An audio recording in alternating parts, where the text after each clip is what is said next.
بینرو تماشاوان برنامه جوات لهر جهه کی بین افدم و حمود می و باش بن جرام به هفته تایبت بو چنده پیاده و قصدا پارتی و هزین سوری نویان جی باسکن پککه جرام ویلگر هر یک جه ما دکتر کاوا عزیزی سروکن و نراتیا هرما کردستان یعنی کسا لقال نبیسکار کرد محمد حمو لقال شربكاري السياسي منال حسكو لقال سركردد تفقرا تشكسازيا كرد لسوريا حواس عقيد ورق وتبشكرن تماشاوانه هجاهون جيكارن پرسين خوار استي ميوانه برنامه جواد كن دريا هشنا كومنتان با كونها بأواكي راست لسر اكران اركي تي بخش كرن دكتور زمجار جمت دست بكم دست دست خوازم تي بيناسي كي بدي بيادي كو خاطب لي تبا دوسين سوريا كريا بناوی سوریان بانک دکه و بجز برابانید برادت کمو وری ببری خوشی لگلک نافچین سوریه درست کردن پیاده چیه تعریف جره چیه ایوار باش اشتر وج حمو گهدار و تماشاوانی گلک سپاس يعني PKK پشتی گو عبدالله اوجلان هات گرتن سیاستاوی بو ایدی سیاسته کی جبوغو عبد الله اوجلان بپارێزن برێژی ئەو هابوو لێ دی ئەشکرە بوو و لە هەر پەرچەکی کوردستانی پارتیەکی چێکن نەب ناوێ کوردی ناوێ حزبێ فلانی دیموقرات وەکە پەژاک لە ئیرانێ پارتیا چارەسەری لە عراقێ و پێدێژی لە سووریە چێکردن وەک بازکێ PKK لە هەر پەرچە کوردستان دەستپێکی خلافێکی مەزن لە ئۆرتا ئەف حزبێن و حزبا دایک PKK چێ بوو نوتبێ استقلالیەکی وان هەبێ سەرخەبوونێکی وان هەبێ حزب ئەو هێوار ناوان گەلێکی گور بوو پشت PKK ئەم مەسەلە حەسم کرد یانی هەرچی کەسێک گۆ ضد بوون تابعی PKK بن بشكل مباشر باستقلالي وانا يا تصفيه كرن يا دان الي يا وانا واز له PYD انين ما بازكي PKK لسوريا. بله. هلبت بلو بردوام بو بشتي قرتنا او جلانجي PKK براستي جي قال لك لاواز بو كردستان سوري ماجي ما جو الحمد لله يعني ملتي ما انك بعقل بو واز له حزبات تهلكه جبو قضيه كردي اني لی پشتی شورش سوری گودست به بود 2011 و داخواز رژیمش تفکر کردی گو لگل رژیم دست بگرن و ما فی خوا مناقشه ممکن حرکت کردی عالی اپوزیسیا گرتو لدیج رژیم راوستیا دوی فراغه ده PYD و PKK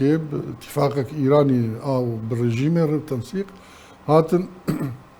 جبو تحييدا كردان للسوري كو كرد نكار بقواريكي سياسي بو خود رزمك ناوي كرديتي و آد دواجي نهيلن كرد بجداري شورشا سوري برايا من PKK و PYD او آركي خوا صديد بجي آني كرد لدجي كردان راوستيان مناطق كردي ده وجبوغو قارب واجبات خرابه منطقه كردي تسليمي PYD كرن كانتون تدعوا كرن بشتر حطاني احتلالا عم بيجنجو داعش كوباني داغير كر يدي فاكتورك نو كت مسألة انه هبونا امريكا منطقه ده باراستنا وانج كوبانير براستيجي يدي منطقه برب امريكي بشكل كي اشكره وانو روس سوري لاب دابش كرن شرقي الفرات غرب الفرات يدي PYD الويدري ما اورتاني نظام ده وايران و PKK وامريكا اما بين سريقون على دكتور الويدي تبهر قولي بحث كنت لازم بتجاره سيما مستعمل محمد ما مستعمل محمد يعني الويدي ارمانجن سركاج اباكرنا PYD انغو ارمانجن سركاج پروسه استلام و تسلیم هذا صالات دم کورجه مسد او نافچین کردی بتایبت رادستی PYD کرن صدم جه چبو PYD تدبینه پارتیه که سوری یا نه PYD وكو بالناف خو سوري حصلك بس هم كانن يعني جومان وشكت تنن بالك جبالة PKK وبهكاك بالريفا دبي لما انا قلت كسن جيد نافدا هنا يعني دخوازن وكسر بخابن وكو سوري كار بكن دنافدا قال لك هنا لويدر فتاج ورا درنا كذا يعني اي قاف بافيجن ريل وان تيجرتن ودنا فانداجي هناك مانج بو مثلا بيوان برجوان دي انخو هن كاس مانج ترصا يعني تدي اوي مثلا تصريحك يبدي اوي زوتين محاسبه كرن زوتين جبرن فلان دكن جبر في يعني او خسوري حسابكم بس او وقتا توري عمليا تشتكي وان سوري تنايا او كنترول وان دستي باكاكيدا باكاكاجي لقنديليه باشا ما مستر محمد فيدر اگر دماكو او بروسا استلام وتسليم هذا الصلاه العفرينه وكو جنابه خلق عفرينه ويدي بچرنگي بروسا استلام وتسليم كرين بچرنگي بادل ويدري خسوري ديت يعني بچرنگي حكم دك وكو سوريان غوري برجون كيكو ام اتصال دسبيك دحزر يازادا ما سردانا مراد قريلان كل قنديلي ما قلت افضل فتكاتي كو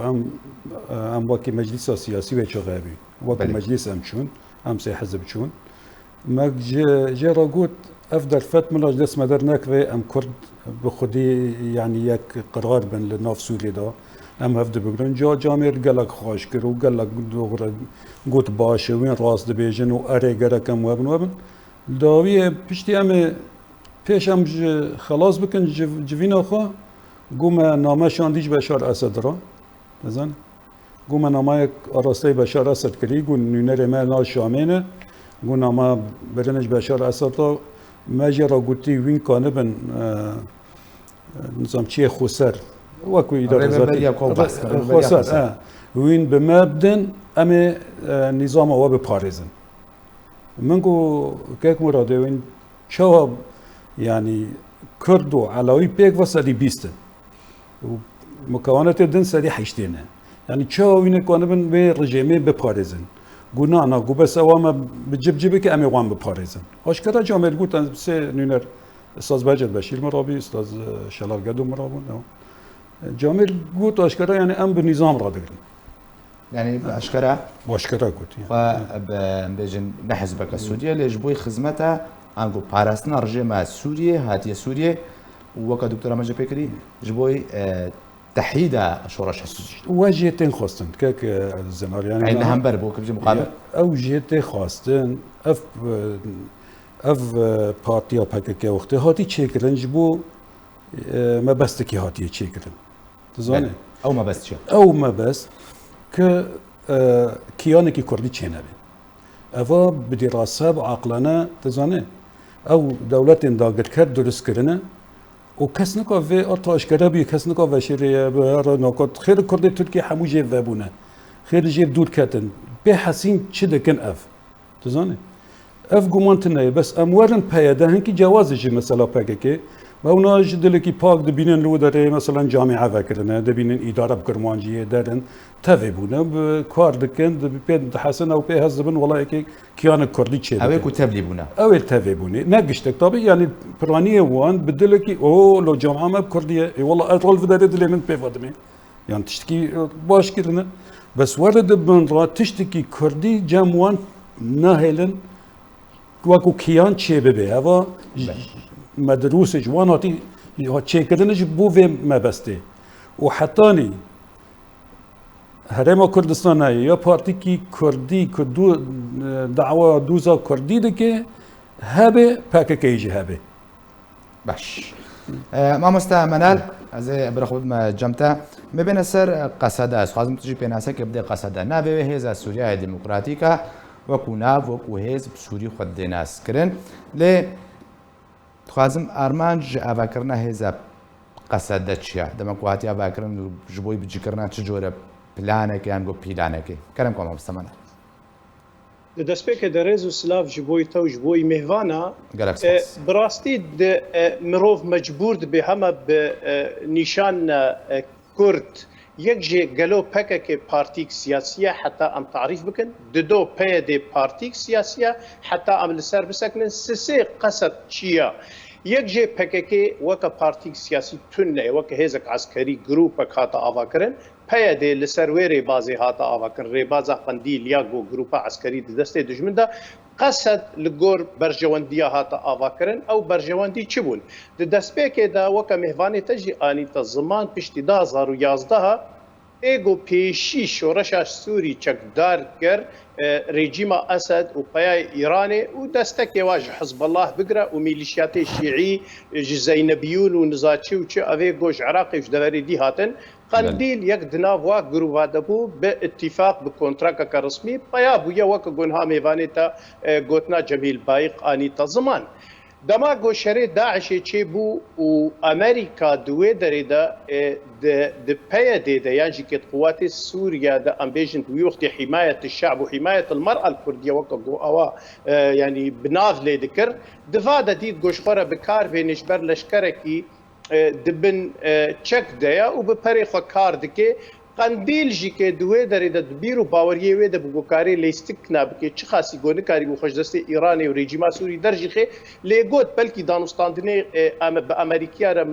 لیستا تێرۆرێ دەرخێ دوێ دەرێدە لەڤ هاتنەک هاتەکردن دەڤەرێدا ji بۆی شەرێ داعش لێ بەردەوامیە دە ئەمریکا سیاسەتا خۆدەما گۆڕەوشە سووریە دمەیزاند و دخواست دەستێکی مەستر ژێرە دەبەرێدا هەبێ و دەدیت حیمایەت الشعب و حیمایەت المەرأة پارچەک ji قەندیلێنە پارچەک ji رێجیما ئیرانێ و شامێنە و دوی وەختی دەهەکە پێ بیراوە پەرەنجێکێ تەرخان کرد نێزیکێ 12 ملیۆن دۆلار گوت سێ سەرکردای پەکێکی ئێگۆ بگرێ ئەو بخۆ دەستپێک وش بۆی ئاواکردن وەختێگۆ قەسەد کاربن لەسەر لنگا بسەکتێنن قەسەد 2015 دا دوی وەختی دا وەختێگۆ ئەمریکیا خواست گۆ ئەمێ چەک و پەرا بدن و لەشکەرێکی نو ئاوا بکن دوێ دەرێدا ئەوانە سیگنال وەرگرت و ji ber got hem hêzek di navê de bû weka wê weka Sanadîda weka Dir el Firad weka Suryana weka Ermeniya û çend grupê dî Ereb hebûn evana hatin bi hevdûra leşkerek hate avakirin ew leşker ne ser bingehek siyasiya ne ser mafek siyasiya ne xwedî programek ji boî rêxistina rejîmê û avakirina Sûriyaniye grupeke çekdar li gor daxwazê Emerîkî û قەندیل دگوت بەلکیس بەرژەوەندیە خۆ تێدە ببینم جارەکە دیترکێ لێ قەسەد چ خاس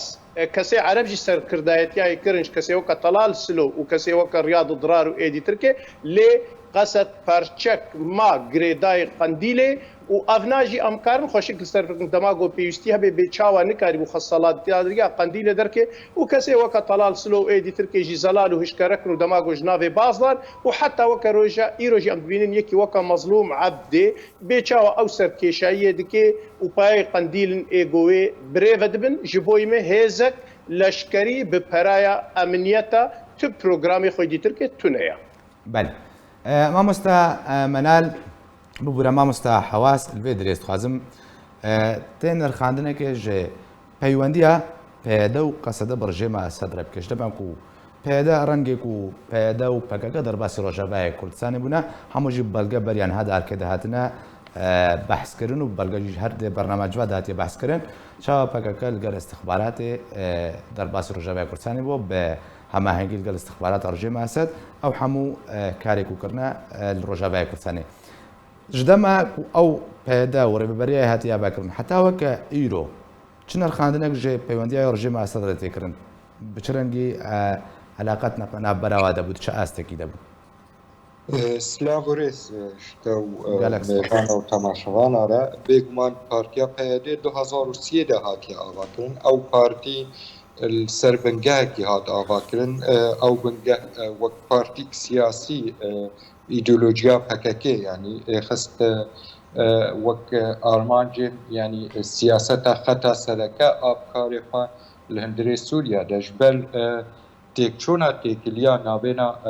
پککی و رژیما سوری ده دمکی براستی آستانگین خورد هاتن پیشیا اندامین پیاده هکن بحثا 2035 رفکن 2004 5 6 حتی امگان قناغا 2011 پرسیار او خلق گلو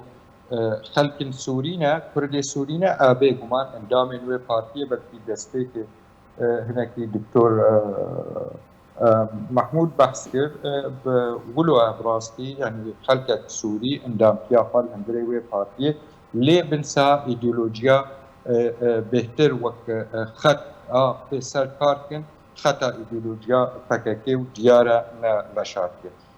تيكليه وي بريجيم را تيك چون وقت هفقيمانك نابنا تركيا وريجيما سوري دا چيبو بو سدم وقت بيجي حتى سلوكي بارتيا فككي بريز عبدالله وجلان سوري هذا الخصن وبو سدم يقرتني وبشتي وي بو سدمك وقت بيجي آواكرنا بارتيا بهدل هندري سوري دا جبل فككي برانجي فاي اشكرا نماكاري كار وقت لازم هندري سوري دا بكيش بركشارك تركيا جسر ريجيما سوري هبو مصرية وقت بيجي حكومتها مصري بو وقت بهتر کارکر مثلا هرکرنکی نابینا رژیم سوری و ترکیه دا الویده میده لی پشتی 2011 پشتی وخوندنا رژیمش پارتین سیاسی ایک کردی را و نقبول کرنا پارتین سیاسی ایک کردی چونا شامه دیتناوی بشکش بریاراوی بشکش ملت سوریه شورشا ملت سوریه هنگی رژیم وقت خطا دوی آبادی خواست تکلی و دانستاندن هزادی طرف دیره بکی فرمی براستقید هنک تکلی بریا پککی هاتن کرن او بو سدم هنک کادریم حیادیجی ابدمکی ده نتکاری ورن سوری یان رژیم سوری ملاحقه واد کرد بو سدم وگران هندری سوری وش برویه که گلک دور آن هریم هاتن تسلیم کرن بشکره رژیم تسلیمی پیاده کرد یان هنه که هیدی اساسا یعنی ایر دورا دا باش زان دوری کردی دا هیزا کوی گلکی ضعیفه بول هندری و دوری دا هیدی برانگی چک کرنا و زخم بو او وقت پارتی هبونک پای زخم دی جبر خلقه کی کرد وقت بنگاه خدا دی در فتک شواره هاتیه گرکه دوری خواه بپاریزن گرکه دوری خواه و ببین براستی خلقه کی برانگه کی به نیزیک بونا واش ایدئولوژیات سیاسی ایهانه اجدا دیتن نیزیک ببین پاراستنا چه پاراستنا دوری خواه ده گلک صدم چه بو یک جه هونزان 2012 ده دست بکر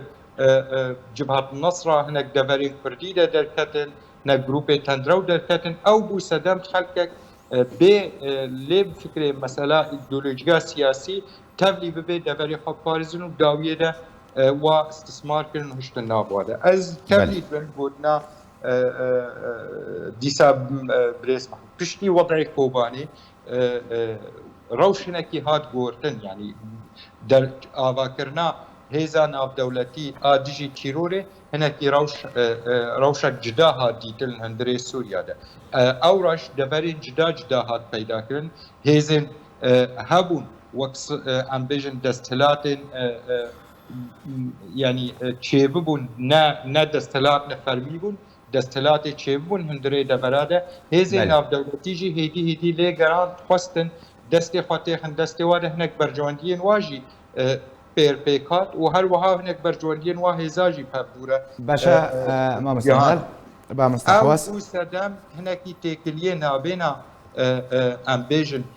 پیاده و رژیم ده هنکی نکوکی هنک جیاده کتل نابده باشا ما مستحواس دوباره بگر من جلت ما مستحواس دکتور دراکوت جیکو پیاده نابره پکاکا رژیم امریکا روسیا لعلیکی الوید داره ما خازم تجور بهتر زلال بك قلتنا هو برسك فرده هاي دكتور انا كسك و 2 سال بو دانستان بر دست بكر بو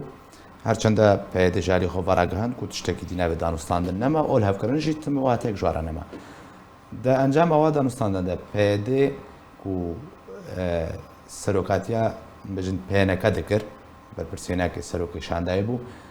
بچرنگی سیاست خود خویا کرن انجام دانستان ده سیاست پیاده میلو کدری بچو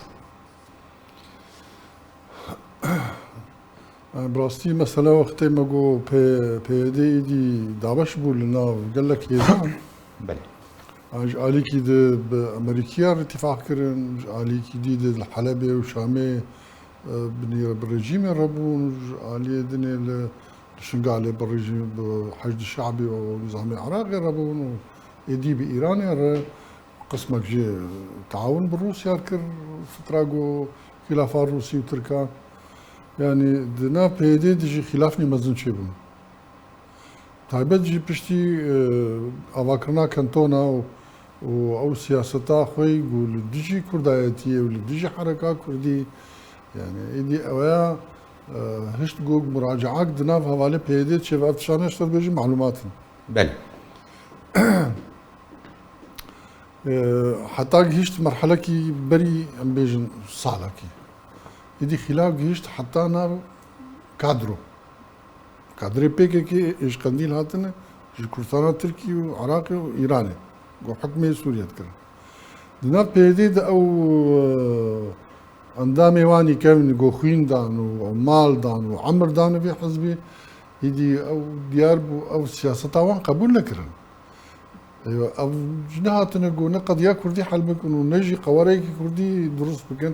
فبالتالي يدي او كسنتك وشري دنا بيديد دان الي او كسيجو بعسياف قريداي وايه دقل خددان وزعران وخدي صار موتوسيكل افكساني حثالة المجتمع بترداني صار يبدو انين داني نواجهه وتهميشه او كسيج وخوين مال او دان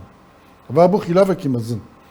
بيشتي ويجي دناب كادرو د يدي ديار بو اوان خديت يعني شت كنت روج افاي كردستاني د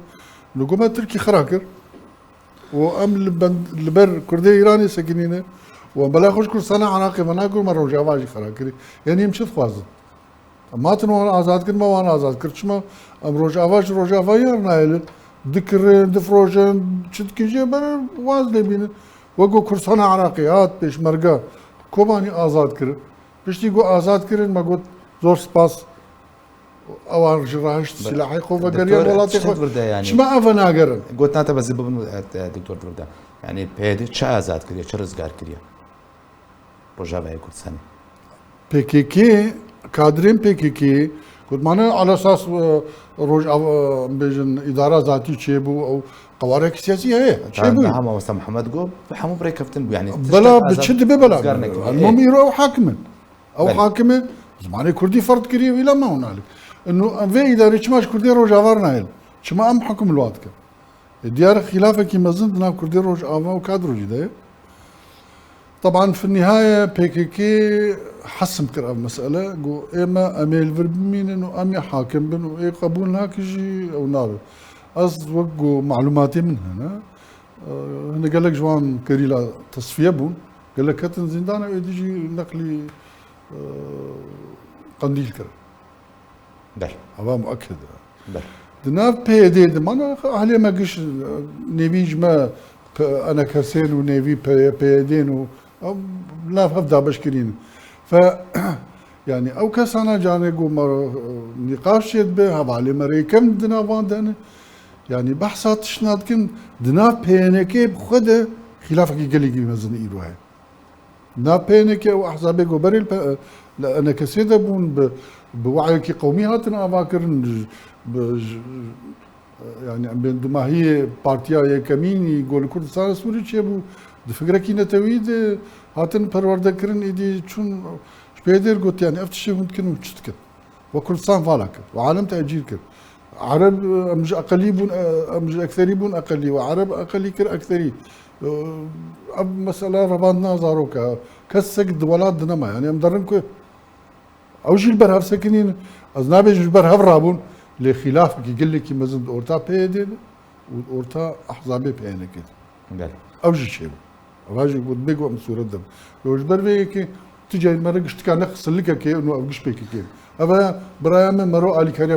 بيك كي تقول بيك قال لك مشاكل خروج اباي كردستان يعني بيدي قال لك مشاكل خروج اباي كردستان يعني واورتا بيدي وكادروج قال لك مشكله داوي يا دكتور وقت بجن بالنهايه والله بالنهايه صراعك صاحاكي بكري مو متناقضات دبيقو تجي خوتي ببين ام لدربي صاحنا للاسف باش دبيقو تجي مهبه بيجي خود شكل ام بين سر دكتور ازنا بيجم جيل كويه بس دبيقو تبر خدانا كيف تو جي باشا. خود واتناقضات هذا تشيب باشا دكتور مامۆستا محەممەد یعنی بێ دەرێ ئەتخوازم ژدەما و تەبخۆ بەحس کرد پێدێ دەسەڵاتداری ڕۆژاوای کوردستانی وەرگرت تەبخوا ئاماژە بکرد کە پرۆژەوێت دوارێ کوردیدا نینێن سیاسەتە پێدێ خزمەتە کیتکەی ئەجندا چ جۆرە ئەجندا ڕۆژاوای کوردستانی دەڕێیا پێ دەبێت تەبخۆتە کەس کرد دەگو باسکەکی پەکەکیە بێگومان ئەو سیاسەتە کوپەکەکی و ئەجندایان کودرەیە پێدەبە بجی دکەی خزمەتە کی دکەی گەلو خزمەتە گەلێ سووریەت کێش بەر پێدا لە هەموو جاهێکی و هەموو بۆنەیەکی بێژێ ئەم پارتیەکە سوورینە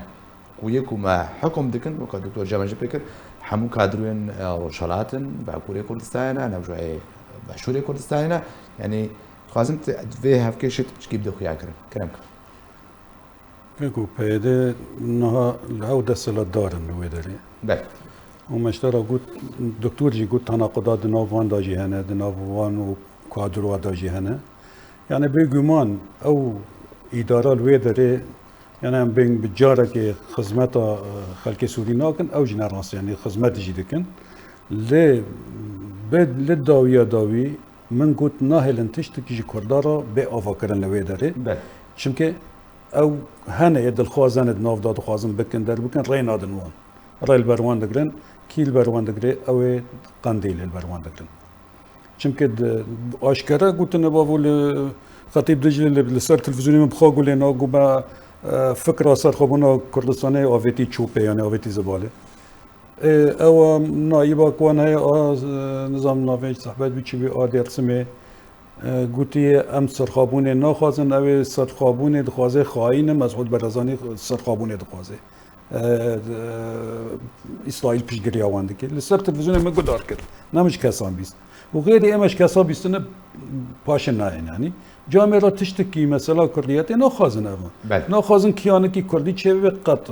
ev şerêvayê ji Herêma Kurdistanê ra ji vir da vê alî wê alî wê alî şer dikin sebeb çi ye dixwazin vê kiyanî şerekî navxwe çê bikin dixwazin fawda çê bikin filan bikin tiştekî ez hêviyê tê de nabînim eger dibe ez şaş bim jî eno ev ku anibin tiştekî ji Kurdara bikin lê wekû di îdara da tiştin dibin tiştî îcabî çê dibin derdibin bes ne tiştî îstîratêjî ne dizanî bel baş mamosta menar dixwazim amaja bi gotina serkirdeyên qesedêneyekî û ne duwate kes kiriye her tiştek çê bibe li şingalê her fişarek li girêlayên PKK werê kirin ew bêdeng namênin bêhalî namîne nav taraf beşkere piştevaniya PKK kirin vê diriya duê jî beriya du roja serkirdeyeka wan besê hozat bêjê Mesrûr Barzanî dema ku dixwaze federaliyê li Iraqê çêkê dixwaze Iraqê dabeş bike li ser çend wîlayetekê be gotinên dû ji rewiştê em bêjin wesef dike yani te PKKya tedexul dema ku vê halwêstê didin derbarê şingal û Herêma Kurdistanê ku bingeha Kurdayetî ye Rojavayê Kurdistanê hember çi cure siyaset çi cure ecenda bicîkirine heta ku ev li dwan derbarê welatekî didî Zanê destpêkê de ez mecbûrim li vê derê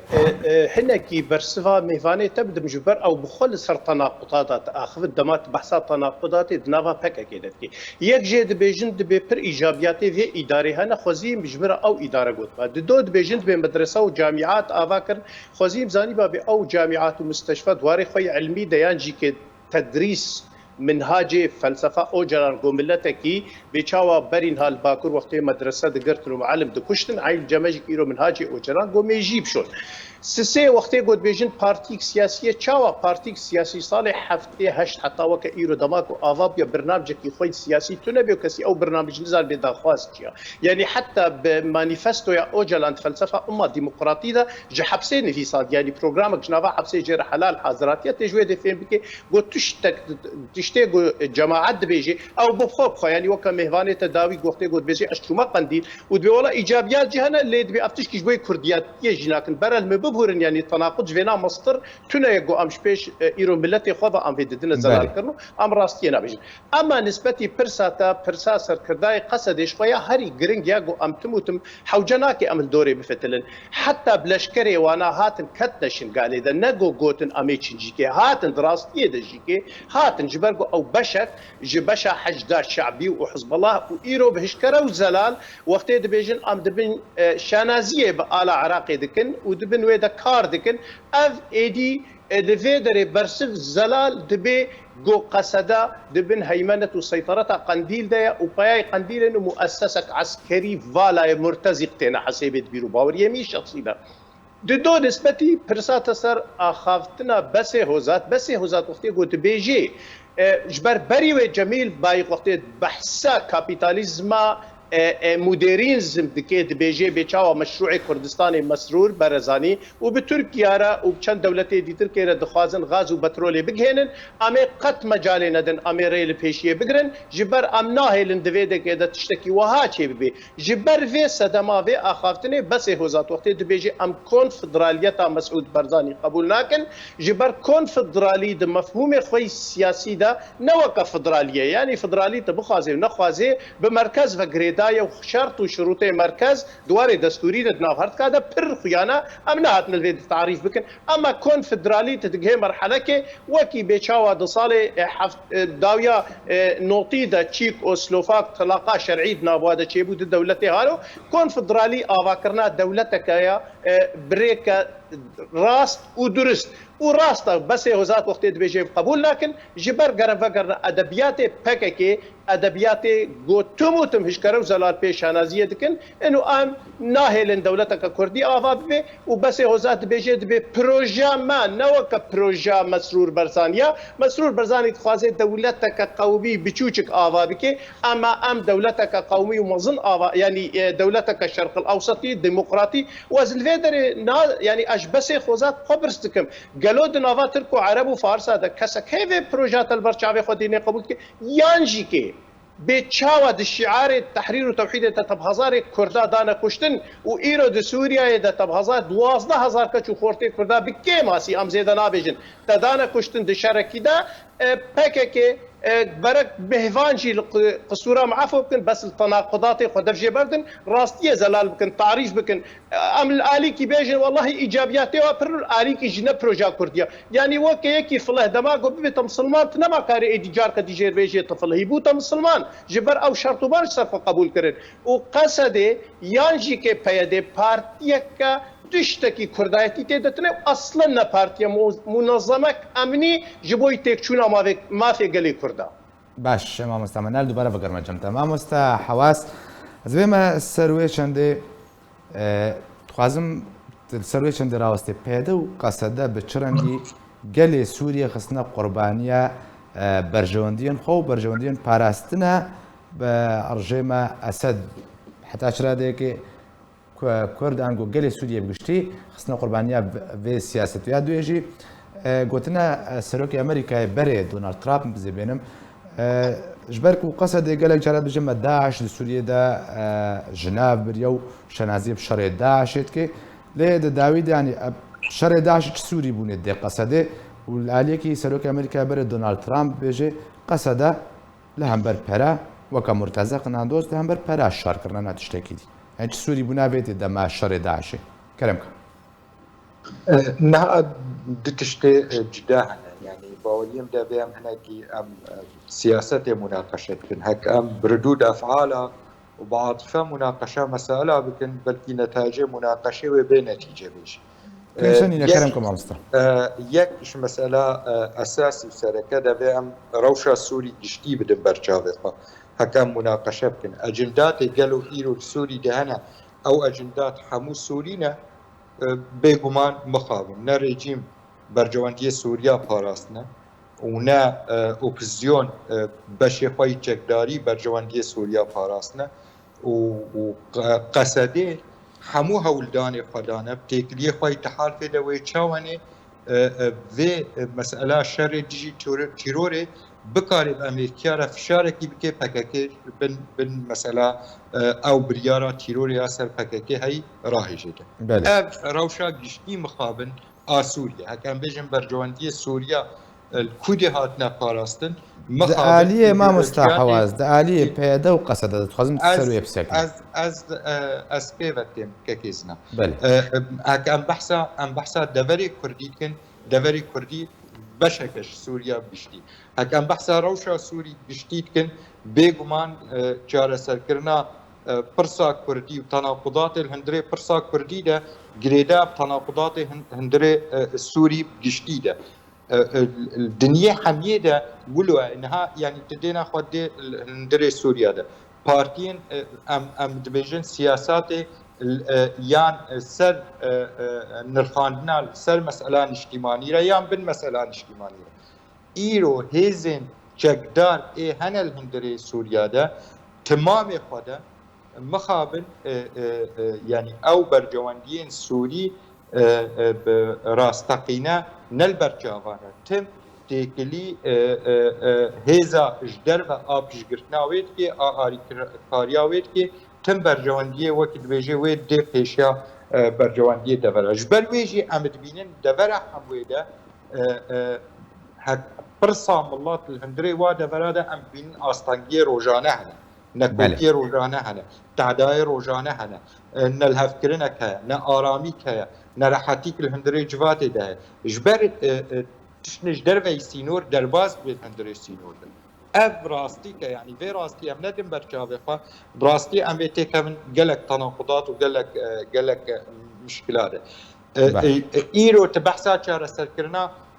برصا سوري كي از نمونه بيجم ام بيجم بيجي هيزن ناف دولتي الهفدو بكن جبر هيزا سوري تاني خاطني نكاري في مسألة ببسري أم بحثا دانستاندين كردي تكن أم إيرو ببورة أزوك اندامك نونرك أنجمان اجتماعي كردي بريارك مها وك بريارك سياسي كونغرا قالوا شماني أفغانستان بن شما بريارك لهندري أنجماني ده أفغانستان هبن شما كوميتك سلوكاتية أنجماني دزگاه هري بلند افغانستان ناتي بن چاوديريا أمريكا ده بله افهمی پرسیارن ایزن سدمن و ای سرکه بگمان کیماسی کرد و کیماسی هنه نرازی بون هنه بریار چوت و شاش هنه برجواندی و وک دیدنا ما نرینا ما جیره و اشکره و زلال امد بیجن قلق مسائل هنه وک بیجن نبر جواندی دبریده نبر جواندی پرزگریکا کردی و چاره سرکرناوی ده ام نابین بیرانگی تمامی وقت بيجي كذا خدمتها ويدش بروي كدام فاندن بيسر اساسي چارسر به قبل آلیه دی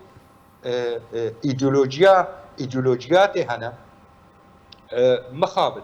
ایرو الهندري سوريا بحكم از یک وقت نونركيا انجمان بناب اوبزيوني ده حتى المناقشات الهندري مثلا دستور سوري ده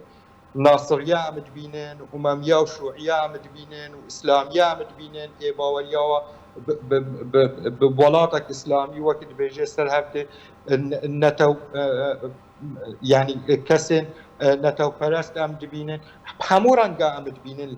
الهندري سوريا تمامي ده عين ولو الدفرة كردية باشا ما مستحواس إيديولوجيات السربر جواندين خلقين دفرة ده او تجاراوي نكبي خدمتها دبريده هك ام برجوانديه ملت ناخن اساس شوره وداخوازي ملت ناخن اساس شوره الهندري وي دبريده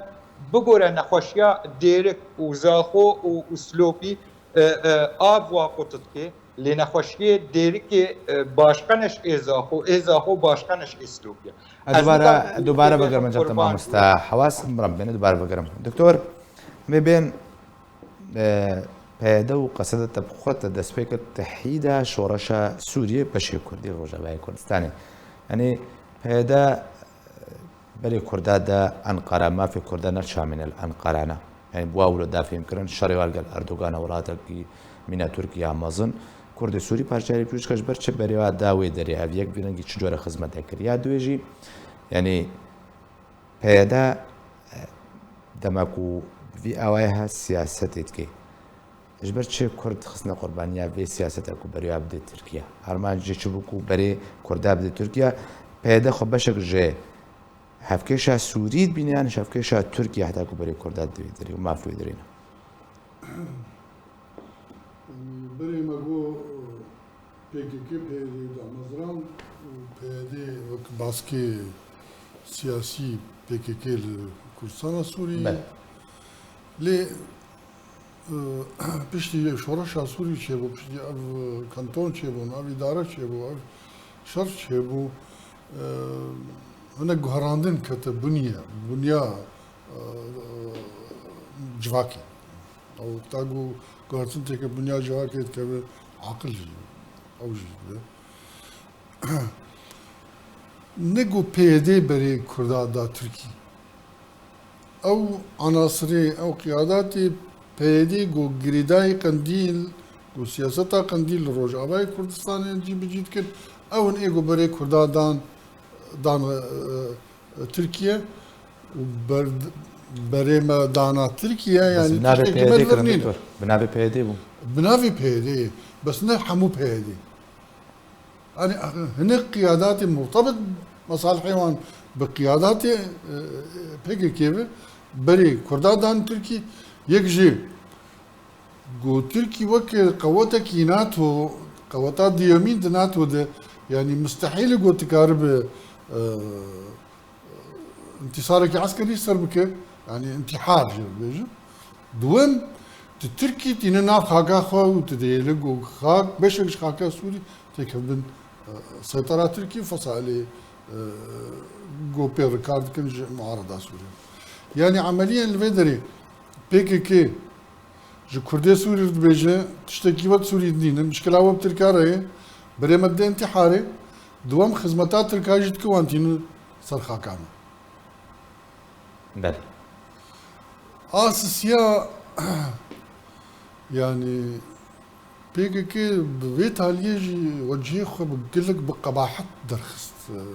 هولي انه كاري حقيقة بس ديجي حركة كردية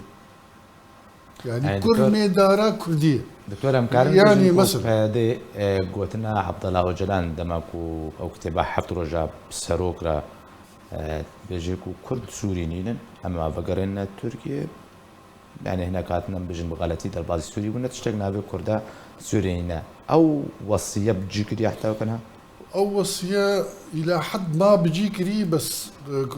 پروردا كردي سوري گو 6-7 سال پرورده کی نرم سیاسیت کی نتوی و پرورده کی نتوی گو گاتی پرورده کرن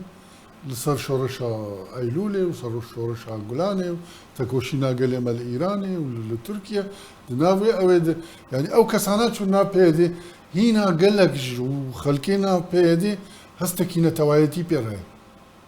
يعني او کسی گو بخودی مصلحه گو پیدر کارد کن اوانا براستيجي بروجراما خو جي بيجي كر يعني كردستان فالا كر جنجمه هجر عندن عرب اني نامد مشروع حزام العربي تثبيت كرن نامد كرن دجمني هركسي اشتر بيجم خوندن نهشت زراعات تقدا يعني ام بيدست لانكر باشا دكتور يعني عمليا جي بيجي كر انه براستيجي تشتكي والفيدرتنا او تشتكي وهبل تركيا يدي تقريبا او هي فيجي او يعني كرد السوري اللي كت خطر يعني وجودها ما كت خطر انا مثلا ما هي مساله وجود من هاي بنت شارع السريه دكتور اذا جو برسيدس فيكم بس مع مستعمل محمد اسوكم مع مستعمل كردن رجابه كردستان جديرك بقرا حتى عفريني وقرج عفريني جدر باسك دراك وكرد لي هي نافشين كردي بيوست تشبكن تشرنجي خوج PKK و باسكي انه خلاص كن حتى كو بكار بيد سوريا بيش روجه ده ما في خو بچسبيني ما في خو دستبرك هو يعني تظني چه مناجي قلت دكتور جي قلت يعني دماغ حل مدفيد هي ده يعني تناقضات دكتورنا قلت هو عاطفة كردي أو فكرة كردي دنا حتى أنصاري بيدي دوجي هي أفا مثلا كك منال بلكي احتكاكاوي تنبي بوان رايا فلان وتشتي بين حسيكو أو جي معاناة دكشينن جوا بيرو باوريه كردستان تزانه جاف بيرو باوريه كرد سرخابونا كردستان تنايد كان يان ديجي ويد ساكنن اللي اوجي معانا تدكشينن دناف وان دهنا بله وقتا ام كي رزگار بگن چاره دبه ام وان خورد بکن تزانه دناف وان وان خورد بکن غير في چارك دن تنايه ان كسي حاله البرچاوي وي نكو انا هذا رزگار بك نكو انا عفرينه ائتلاف ده نكو حتى نار مكتب كل عفرينه بك يعني ما بس ما مستعد اشتباني او بشي تنا ام اعتماد خود بيبصر ملت خودن ملت خود توعيه بكن ملت خود نوف بايده او انسان دخوازن او بخوده فكره قومينه دبي اموان بيرو باور دعم بكن تزاني بله اف نرينا من اف شارها السركه شرنا شاريه ام تسلاح ما ام هرن سبب پیشمرگ روج ببن و قرقو هف كاف من دات افام خوكوجيه تزاني ام خونا كوجن فكره غيري في فكرتنا يعني از انا دبينم بلكي اشاش من باش ما مستمنال همان برس دنين اتا بيوستا كردن روجاباي كردستان تشبكن حتى خوش بكاكا وباسكن ولا روجاباي كردستان خلاص بكن ما في خوا سوريا بيش روجه ده بچسبين نوكا كردن سوريا كردن روجاباي كردستاني جارك دي تركز دعوة لبردن اللي تدكم بس برسف ما في بنا جرك از ما في خوار جرم دفي دريدا جوتنا حواس عقيدة قد بيجي رد فعل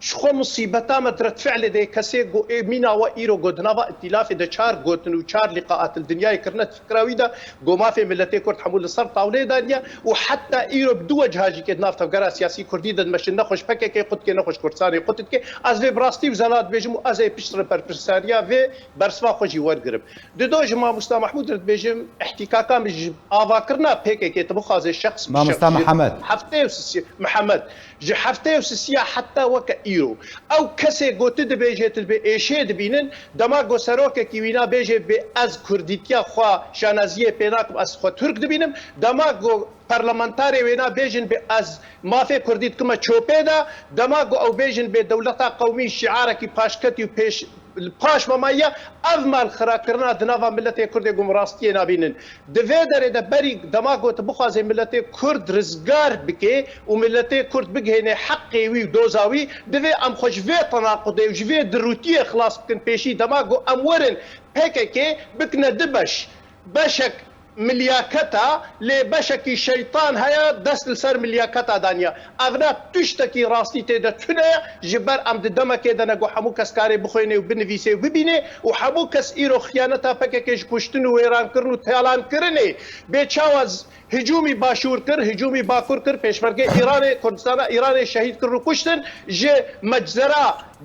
دهوني دسر اي گول کوباني بري سو 7 ساله صيدلاني كشتن وج عبد الحميد زباري بقرا وحتى وكذا قاوي دما قلت لك خيانه البرشاوي خو نبي تدروتيه بمشينه تفقرا سياسي كردي دا شخو انجام افبيغو ايرو ملت لسر عردينما ملت كرد السورية تفقرا سياسي كردي سوريا دماغو بجسارة وبميراني راستية البرشاوي خو نديني و جيفي قوتني فضفاضي فالا وعاطفة بعقلي ملت نكري وكسيج ما نقول يا بيشمرغي روج اي بايابن وشربكن ام خد يا بيشمرغي روج نقول ام دبيجن بيشمرغا تشينابي ببي مرتزق الجمت كسي يا كسي دا شرب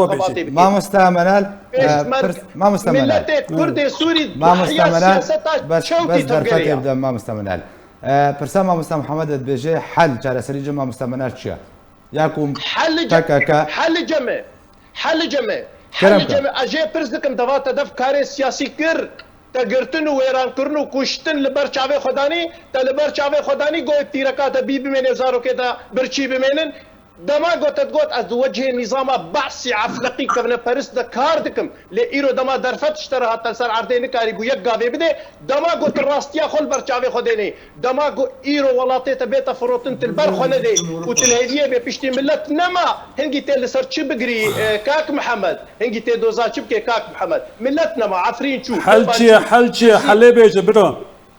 حل تفقرا سياسي حاشا ازنابه كسيته بس كسيت درو انفروتن وايرو ملت الكولان هشتن باشا قيادات يكون منصب كرسي تقران ونويري بون سكراه بخنا وريسي شنقيده يانجي خبطنا كشتن ملت فروتن باشا ما مستمنال باشا ما مستمنال ما مستحواس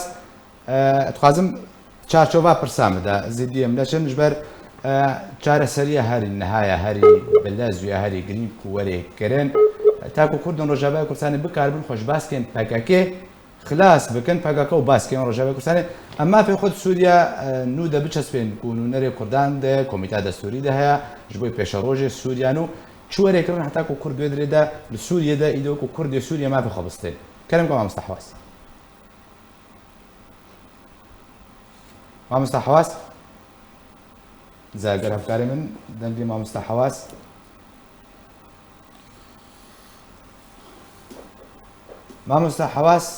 ما مستحواس نزل دنجت انا اگر تميوت جم خو كريت دنجه خو بكي دنجت انا ما مستحواس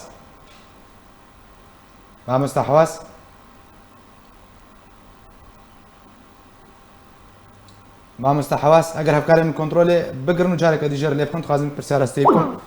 دكتور والله جار سري همان سري بدقوتنا اتفاقية كردي بدعمك دريشكا حتى ما مستحواس بقريج بس خازم نرجع والله تشار سري بيشامتن غير اتفاقي بس بيجوا امريكي جديه تكي امريكيه برجو ام امريكيه اتفاق تكن بضمانه امريكيه اموان قارن اتفاقي بكن بيجوا بيكيكي وبيديج هف وقته وحتى بيكيكي موجود به براسيس تشار سريتن باش انزا افكاري ما مستحواس فيندي بيراها تقرتن ما مستحواس زا پەیوەندی مامۆستاحواس ڕاهاتە برین هەرچەندە هەوڵ داک و پەیوەندی وەرێگرتن هەفکاری مەگەرجێ کۆنتڕۆلین پەیوەندی پێرە نەهاتە گرتن دیارە کێشەک تەکنیکیدا چێ بووە تەماشەبان هێژات داوی دەگەرەک سپاس ji بۆی دکتۆر کاوا عەزیزی سەرۆکی ملیەتی هەرێما کوردستانی یانەکەسە گەلک سپاس بووین ویسکارێک کورد محەممەد هەموو گەلک سپاس بۆی شرۆڤەکاری سیاسی مەنال حسکۆ گەلک سپاس بۆی بڕێز حەواس ئاگیت سەرکردە تەبگەرە چاکسازیاف کورد لە سووریەک و لەگەڵ من بوون تەماشەبانە هێژا گەلک سپاس بۆی وەژی کۆن تەماشەبانێ مەبوون جالیم بەژی هەر شاد و بەختەوەرە بن.